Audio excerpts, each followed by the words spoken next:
Welcome back to the video. So in this video, I just want to talk about how I think about like real estate and then stocks and crypto and investments, etc., and stuff like that. Okay, so I don't know about you, but for me, for example, it's like because I had my I guess early successes, more successes in the stock market, for example, I really feel very sad about real estate, because I truly believe something like this, where like I don't know about you, but like our parents' generation, they got really rich buying real estate, and then they could see the boom. There's a population density increasing and stuff like that, and so their assets basically increase over time. And that's why I don't know whether you're aware, but I do know like there are quite a few people who are like 40, like 50 years old, for example. Sorry, more like 45 plus, to like 55 years old, for example. A lot of them at the end of the day, right? They have like maybe $7-8 million net worth, for example, and then they maybe have like a couple of houses and stuff like that. So I do know a guy, for example, like an ex-colleague, right? This guy has like 4 condos, and then he has like a stock portfolio, which is like I'm pretty sure it's quite massive and stuff like that. And then I could kind of estimate like his entire net worth, even as a corporate employee. He was like sitting about like $12 million to $15 million. Okay, like total net worth, which was like pretty crazy to me, considering that like how much wealth he could accumulate during this time period. And it also made me kind of think of like, is this opportunity also available for me?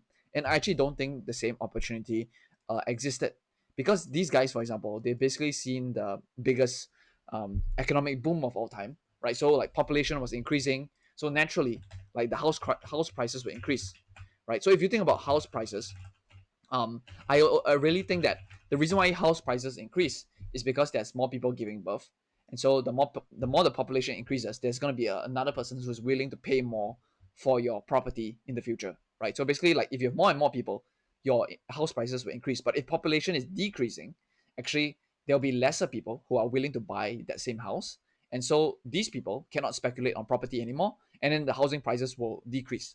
And I don't know whether you've been on Zillow before, but um, when I literally just go and search the house prices, right? In SF alone, for example, it's like 615, 419, 1.1 million, etc., 2 million, 3 million.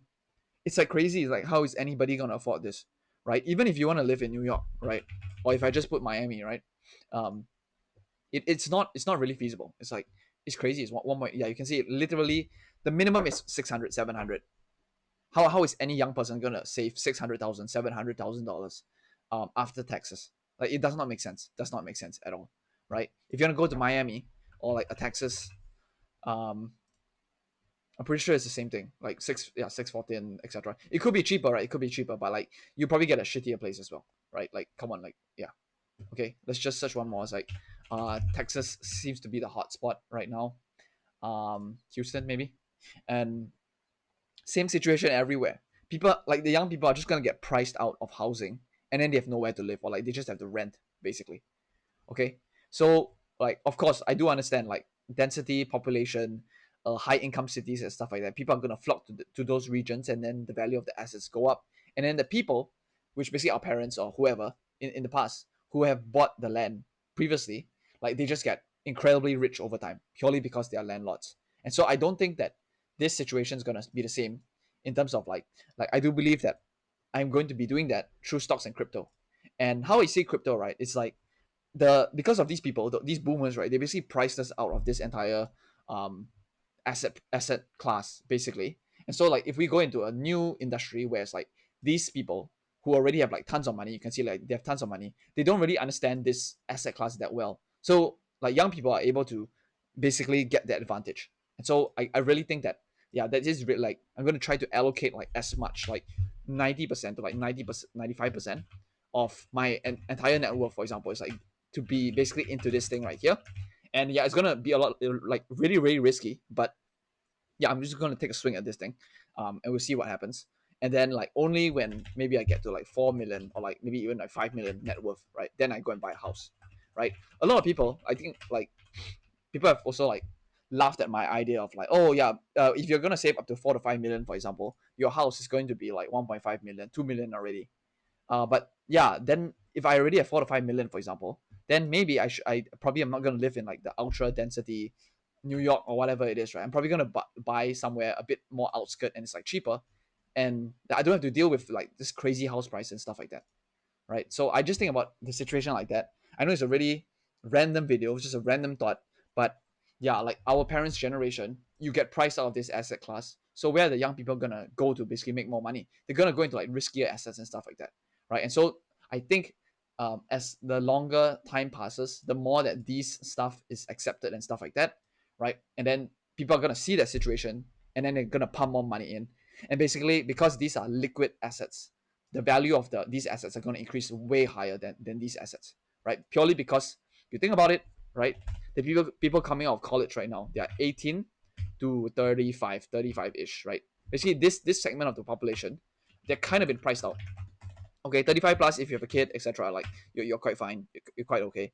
But if you don't have like an asset or a house, or you're still renting, for example, then you're kind of priced out as well, right? You kind of feel frustrated, and then these people, right? They've been growing up seeing everybody basically like drive Lambos, and then they basically have like meme coins and stuff like that from young. So it's like very, very normal to them to get into this thing.